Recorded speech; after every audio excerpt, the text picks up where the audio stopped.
ओम सूर्याय नमः। सूर्य देव की जय। रविवार व्रत कथा। सूर्य देव की व्रत कथा सुनने से घर में धन धान्य की वृद्धि होती है। तो दोस्तों, आज रविवार के दिन सूर्य देव की श्रद्धा पूर्वक पूजा अर्चना की जाए तो मनुष्य के जीवन में सुख समृद्धि और धन संपत्ति की कमी नहीं रहती है। इसलिए दोस्तों, ध्यान पूर्वक रविवार के दिन आप इस व्रत कथा का अंत तक श्रवण अवश्य करें। रविवार का दिन सूर्य देव को समर्पित है। मान्यता है कि अगर रविवार के दिन सूर्य देव की श्रद्धा पूर्वक पूजा की जाए तो मनुष्य के जीवन में सुख समृद्धि और संपत्ति की कमी नहीं होगी, साथ ही शत्रुओं से भी सुरक्षा मिलती है। सूर्य देव का व्रत करने के साथ साथ अगर आप इनकी व्रत कथा का श्रवण करते हैं तो आपकी मनोकामनाएं पूर्ण हो जाएंगी। तो चलिए सुनते हैं ध्यान पूर्वक सूर्य देव की व्रत कथा। इससे पहले दोस्तों, अगर आप हमारे चैनल पर पहली बार आए तो हमारे चैनल को सब्सक्राइब भी जरूर कर ले, वीडियो को लाइक अवश्य करें और सूर्य देव की कथा रविवार व्रत कथा को अंत तक अवश्य सुने। प्राचीन काल की बात है, एक बुढ़िया थी जो नियमित तौर पर रविवार के दिन सूर्योदय से पूर्व उठकर नित्य कर्मों से निवृत्त होकर अपने आंगन को गोबर से लीपती थी, जिससे वो स्वच्छ हो सके। इसके बाद वो सूर्य देव की पूजा अर्चना करती थी, साथ ही रविवार की व्रत कथा भी सुनती थी। इस दिन वह एक समय ही भोजन करती थी और उससे पहले सूर्य देव को भोग भी लगाती थी। सूर्य देव उस बुढ़िया से बेहद प्रसन्न थे। यही कारण था कि उसे किसी भी तरह का कष्ट नहीं था और वह धन धान्य से परिपूर्ण थी। जब उसकी पड़ोसन ने देखा कि वह बहुत सुखी है तो वह उससे जलने लगी।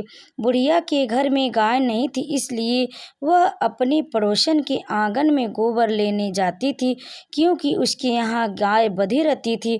पड़ोसन ने बुढ़िया को परेशान करने के लिए कुछ सोचकर गाय को घर के अंदर बांध दिया। अगले रविवार बुढ़िया को आंगन लीपने के लिए बुढ़िया को गोबर नहीं मिला।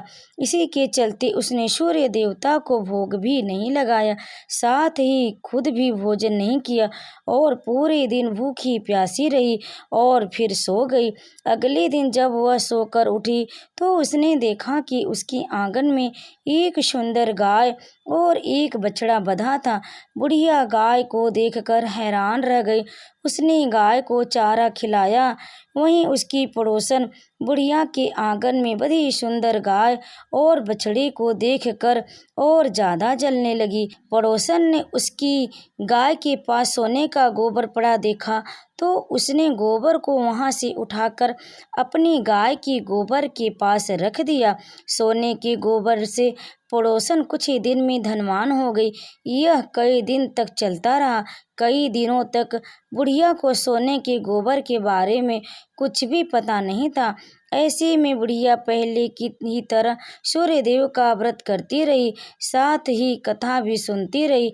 इसके बाद जिस दिन सूर्य देव को पड़ोसन की चालाकी का पता चला, तब उन्होंने तेज आंधी चला दी। तेज आंधी को देखकर बुढ़िया ने अपनी गाय को अंदर बांध दिया।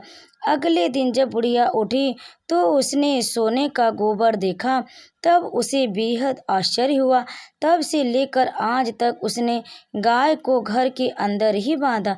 कुछ दिन में ही बुढ़िया बहुत धनवान हो गई। बुढ़िया की सुखी और धनी स्थिति देख पड़ोसन और जलने लगी। पड़ोसन उसके अपने पति को समझा बुझाकर उसे नगर के राजा के पास भेजा। जब राजा ने उस सुंदर गाय को देखा तो वह बहुत खुश हुआ। सोने के गोबर को देखकर तो उसकी खुशी का ठिकाना न रहा। वहीं बुढ़िया भूखी प्यासी रहकर सूर्य भगवान से प्रार्थना कर रही थी। सूर्य देव को उस पर करुणा आई। उसी रात सूर्य देव राजा के सपने में आए और उसे कहा कि हे राजन, बुढ़िया की गाय व बछड़ा तुरंत वापस कर दो। अगर ऐसा नहीं किया तो तुम पर परेशानियों का पहाड़ टूट पड़ेगा। सूर्य देव के सपने ने राजा को बुरी तरह डरा दिया। उसके बाद राजा ने बुढ़िया की गाय और बछड़ा लौटा लौटा दिए। राजा ने बुढ़िया को ढेर सारा धन दिया और क्षमा मांगी। वहीं राजा ने पड़ोसन और उसके पति को भी सजा दी। इसके बाद राजा ने पूरे राज्य में घोषणा कराई कि रविवार को हर कोई व्रत किया करे। सूर्य देव का व्रत करने से व्यक्ति धन धान से परिपूर्ण हो जाता है, साथ ही घर में खुशहाली भी आती है। तो प्रेम से बोलिए सूर्य देव की जय। दोस्तों, कथा को अंत तक सुनने के लिए आप लोगों का बहुत बहुत धन्यवाद। अगर आपको हमारी कथा पसंद आई तो वीडियो को लाइक करें, शेयर करें और कमेंट में सूर्य देव की जय अवश्य लिखें। अगर आप हमारे चैनल पर पहली बार आएँ तो हमारे चैनल को सब्सक्राइब भी ज़रूर कर ले, क्योंकि हमारे चैनल पर व्रत कथा पूजा पाठ से जुड़ी हुई वीडियो मिलती रहेंगी। तो इसलिए आप हमारे चैनल से जुड़े रहें। आप सभी पर सूर्य देव की कृपा सदैव बनी रहे।